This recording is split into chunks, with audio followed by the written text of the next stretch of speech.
So we've just set the Larson Platinum storm door in the opening. This is the second or third step to installing the door. If you jumped in right now, I've got a few other videos ahead of this one, so make sure you check those out. But we just set the door in the opening. And the one thing I love about the Platinum doors is that all of the install screws are already pre-loaded into the door. So we're gonna open up the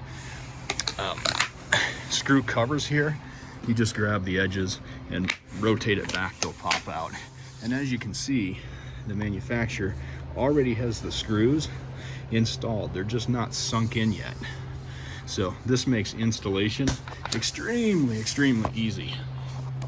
Now, this might get a little tricky with one hand, but you're gonna take that square bit that was in the installation kit and you're going to just install those screws, tighten them down, and then on the tops and bottoms of the door, you're gonna come back, make sure you set off your car alarm first. Thank you, Ford. So, you're gonna come back and you're gonna grab these red screws. These red screws are gonna go at the top and the bottom of the door, in between the two screws here. So, if I get lucky, I can do this one-handed.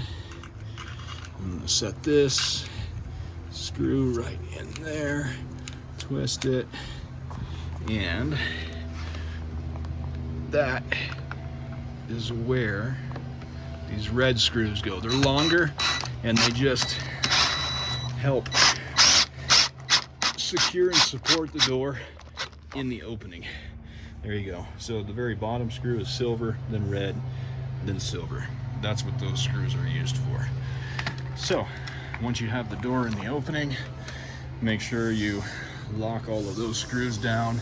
You can drill them all in, and then if you're a really good installer, check to make sure that your door is pretty close to perfectly level. Fantastic. So screw all of these screws in, and then once you do that, you can snap this trim piece back on. You just rotate it over and push on the edge, and you'll hear the pop. Do that on both the hinge and the latch sides. So I'm just popping this out, tighten those screws down, and you're ready for the next step.